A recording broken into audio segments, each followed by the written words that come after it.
मैं कांग्रेस से बातचीत का सिलसिला शुरू करता हूं।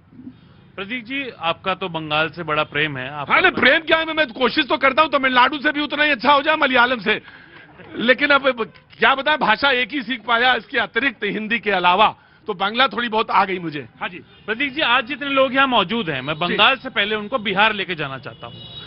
बिहार में जब प्रेस कॉन्फ्रेंस कर रहे थे मुख्य चुनाव आयुक्त ज्ञानेश कुमार, तो उनसे मुख्यतः एक सवाल पूछा गया। वो सवाल क्या था कि बिहार में जब आपने एसआईआर करी, उसकी प्रक्रिया कंप्लीट करी, जब वोटर लिस्ट जारी हुई, तो आपको कितने घुसपैठिए बिहार में मिले? क्योंकि ये तर्क दिया जा रहा था भारतीय जनता पार्टी के द्वारा भी और चुनाव आयोग के द्वारा भी कि बिहार में घुसपैठिए घुस गए हैं। ये ऐसा ही क्यों होता है कि जहां जहां अमित शाह जाते हैं, गृह मंत्री जाते हैं, वहां वहां घुसपैठिए घुस जाते हैं और वो ठोक के बोलने का काम करते हैं, हम घुसपैठियों को बाहर निकालेंगे। किसकी जिम्मेदारी है बॉर्डर पे? जो सिक्योरिटी एजेंसी हमारी, सुरक्षा संस्थाएं हैं हमारी, वो क्या कर रही हैं बॉर्डर पे? वो किसके अंदर आती हैं? और हमारे जो देश के गृह मंत्री हैं वो इस बारे में क्या कर रहे हैं? पहली बात तो ये, जब चुनाव आयुक्त से सवाल पूछा गया ज्ञानेश कुमार जी से कि कितने घुसपैठिए बिहार में आपको मिले, तो उन्होंने इस सवाल का जवाब नहीं दिया। इसी तरह से अब बंगाल जाएंगे, बंगाल में भी वही स्क्रिप्ट होगी कि घुसपैठिए घुस गए हैं। आपने जो ये अभी पूरी एसआईआर बिहार में हुई, आपने क्या उसमें पॉलिटिकल पार्टी से कोई भी, किसी भी राजनीतिक दल से, कांग्रेस हो, चाहे टीएमसी हो, जेडीयू हो, चाहे आरजेडी हो, समाजवादी पार्टी हो, चाहे साउथ की जितनी पार्टियां हो, क्या आपने कोई उस पर बैठ के चर्चा करी या नहीं करी? देश जो है, जो हमारा संविधान है, जो हमारा लोकतंत्र है, वो डायलॉग से चलेगा। डायलॉग से मतलब चलेगा कि आप वाद संवाद करके वो देश चलाने का काम करिए। लेकिन ये सरकार घमंड में इतनी चूर है कि ये डायलॉग ही नहीं करना चाहती है, वाद संवाद नहीं करना चाहती, और उसके बाद अपनी थोपना चाहती है लोगों पे। Right, take it your point. मैं आपका सवाल लूंगा, आपका सेंटेंस पूरा नहीं हुआ। BJP wants to reply. जी, अभी तक तो राहुल बाबा मोदी जी से डरते थे, अब ज्यादा आजकल अमित भाई से डर रहे हैं। एक लाइन में 4 बार बोले अमित शाह जी आ गए, अमित शाह जी आ गए, अमित शाह जी आ गए। अरे भैया, डर किस बात का है? गणेश जी जो जवाब देंगे वो इलेक्शन वोटर लिस्ट के अंदर जो गलत है, जो लोग नहीं है, कहीं ऊपर चले गए डेथ के कारण, कहीं शिफ्ट हो गए, या जो गलत वोटर है उसको हटाने का काम है उनका। पर भैया, आपको लगता है कि आपकी हार हो गई एसआईआर से? आज पूरे देश की रिक्वायरमेंट है, और जब इनको हटाने की बात करते हैं तो बोले ये आ कहां से गए? अरे 70 सालों से आप लोगों ने इन लोगों को घर पे बुलाकर बसाया है, और आपने सोचा कि हमारा वोट बैंक बन जाएगा, और वोट बैंक बन जाएगा तो हम जीत जाएंगे। वो तुम जीतते रहे थे। अब वो सरकार, अब मोदी जी की सरकार है, थोड़ी डिफरेंट सरकार है।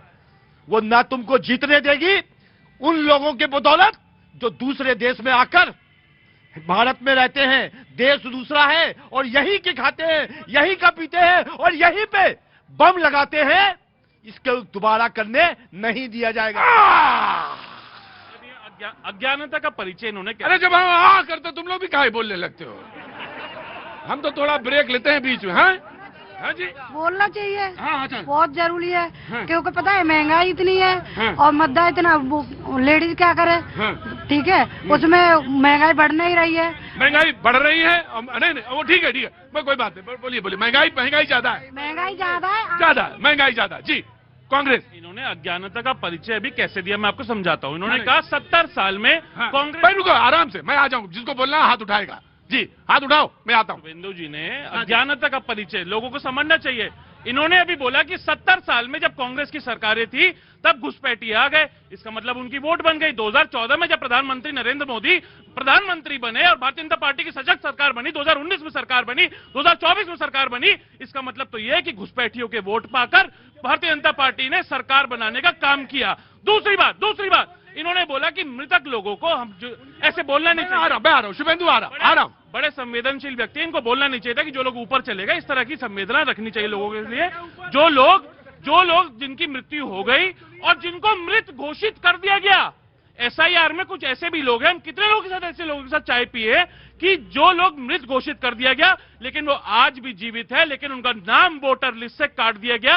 और आप ही के चैनल ने दिखाया है कि कितने लोग जब वोट डालने गए उनको ये बोला गया कि आपका वोट काट दिया गया है, क्योंकि एसआईआर की प्रक्रिया सिर्फ पार्कों में बैठ के बीएलओज ने खाना पूर्ति करके फॉर्म वहां पे भर के ये इस तरह से सिर्फ राइट ठीक ठीक है। जब इनको पूरा 45 दिन दिया गया था, पूरा 45 दिन दिया गया था, 12 करोड़ से ज्यादा वोटर जहां पे पॉपुलेशन है उसमें इन्होंने कितने लोग निकाले? 11 लोग।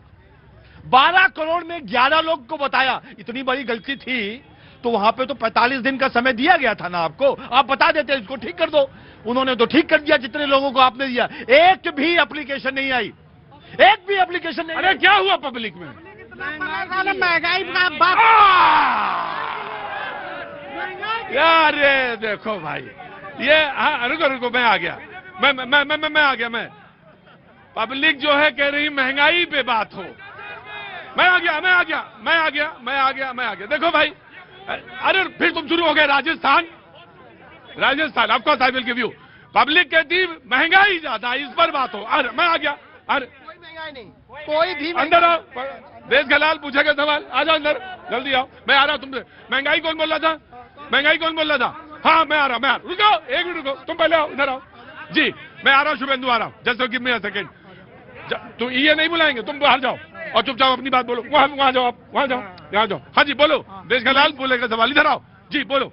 महंगाई किस चीज पे है? कोई चीज की महंगाई नहीं। जिस हिसाब का अगर अभी से आगे का कुछ भी उठा लो, जो चीज तब पहले आदमी को कितने पैसे मिलते थे? 700, 800, 900, 1000, 1500, 2000। अब उस हिसाब से उनकी तनख्वाह भी तो है, उसी हिसाब से हर एक चीज बढ़ेगी, उसी हिसाब के सिस्टम में तो वही चीज आएगी। इस चीज के लिए महंगाई, आदमी अभी जाके 500 रुपए की बोतल पी लेगा और उसके रोटी खाने के लिए पैसे नहीं होंगे। बोतल कौन सी चीज की? नहीं, दारू पी लेगा जाके, और फिर उसके बाद और उसके लिए वो कहेगा कि नहीं महंगाई है साहब, महंगाई अच्छा ठीक है, मैंने लिया। काम भी तो करो उतना। ठीक है, टेकन। आओ भैया, आओ इधर आओ। काम करोगे नहीं, महंगाई ठीक है, इधर आ जाओ, इधर। एक मिनट भाई, हल्ला नहीं, आराम से। हाँ जी, इधर। हाँ जी भैया, क्या नाम है? विमल कुमार। भाई ऐसे आराम से खड़े होइए, डिसिप्लिन होके खड़े होइए। देश का लाल पूछेगा सवाल जी, बोलिए। ये कह रहे हैं भाई साहब, ये महंगाई कितनी बढ़ी हुई है, और बता रहे महंगाई किस बात बढ़ी है? महंगाई वेतन से ज्यादा महंगाई, पब्लिक का खर्चा पूरा नहीं हो रहा है। 13,000 रुपए सैलरी है, सिलेंडर 800-900 का है। अब बताओ, जिसके 3 आदमी है वो क्या खाएंगे, क्या पिएंगे, क्या करेंगे, और क्या बटोरेंगे? क्या बटोरेंगे? है भाजपा सरकार तो भैया भ्रष्ट है। बात पूरी होने दो। रुको, ना। जी आगे आओ। क्या नाम है आपका? दौलत राम नाम है मेरा। दौलत राम। हाँ जी सर। अरे वाह, क्या नाम है। इधर आ जाओ, आई लव यू दौलत। आओ, जाओ बाहर जाओ। अरे रुको यार दौलत, यहाँ मेरे पास आओ। क्या नाम है? दौलत राम। यार 4 बार बोला करो तो दौलत अच्छा लगता है। दौलत राम, हाँ जी।